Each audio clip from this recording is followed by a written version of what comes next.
नमस्कार मित्रांनो, स्वागत आहे आपल्या यूट्यूब चॅनलवरती. आज आपण पाहणार आहोत इराण इस्रायल तणावामुळे जगभरात काय घडत आहे, भारतावर याचा काय परिणाम होत आहे, बऱ्याच कंपन्यांचे IPO का रद्द होत आहेत आणि भारत हा एकटाच देश असा एक नुकसान का सोसतो आहे. व्हिडिओ शेवटपर्यंत पहा, कारण गुंतवणूकदारासाठी मी खूप आज महत्त्वाची माहिती सांगणार आहे. सदरची माहिती आपण 5 भागामध्ये पाहूया. भाग 1, स्ट्रेट ऑफ हॉर्मुझ आणि भारताची चिंता.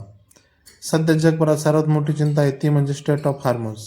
हा समुद्री मार्ग जगातील सुमारे 20% तेल वाहतुकीसाठी वापरला जातो. ब्रिटनच्या पुढाकाराने इराण इस्रायल तणावावर चर्चा झाली, परंतु भारताने स्पष्ट सांगितले आहे, समुद्र सुरक्षितता अत्यंत महत्त्वाची आहे. ऊर्जा पुरवठा खंडित होऊ नये, जागतिक व्यापार सुरळीत राहायला हवा. विदेश सचिव विक्रम मिस्त्री यांनी सांगितले आहे की भारताचे व्यापारी जहाजे हल्ल्यांना बळी पडले आहेत आणि विशेष म्हणजे भारत हा एकमेव देश आहे ज्याचे खलाशी या भागात मृत्युमुखी पडले आहे. हे अत्यंत गंभीर आहे.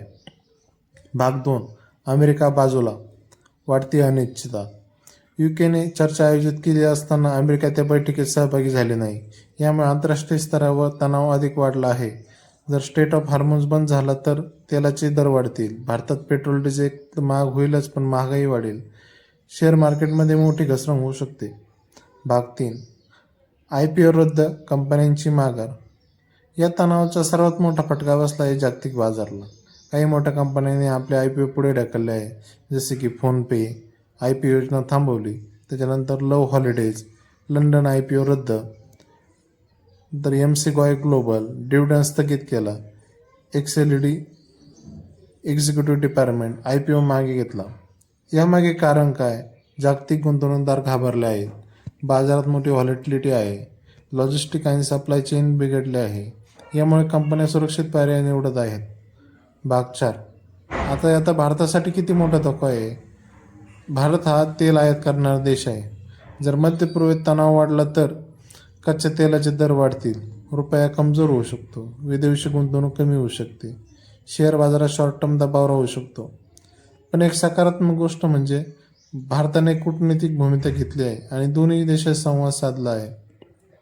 भाग 5, गुंतवणूकदारांनी काय करावे.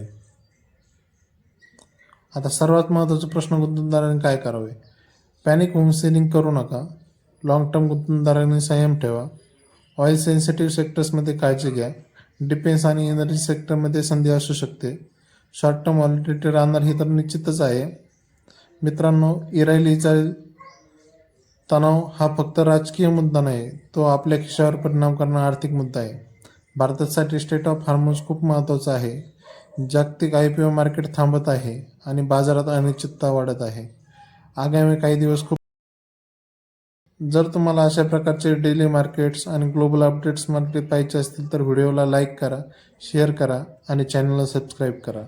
मी दररोज तुम्हाला महत्त्वाच्या आर्थिक घडामोडी सोप्या भाषेत सांगण्याचा प्रयत्न करत राहीन. धन्यवाद. भेटूया पुढील व्हिडिओमध्ये.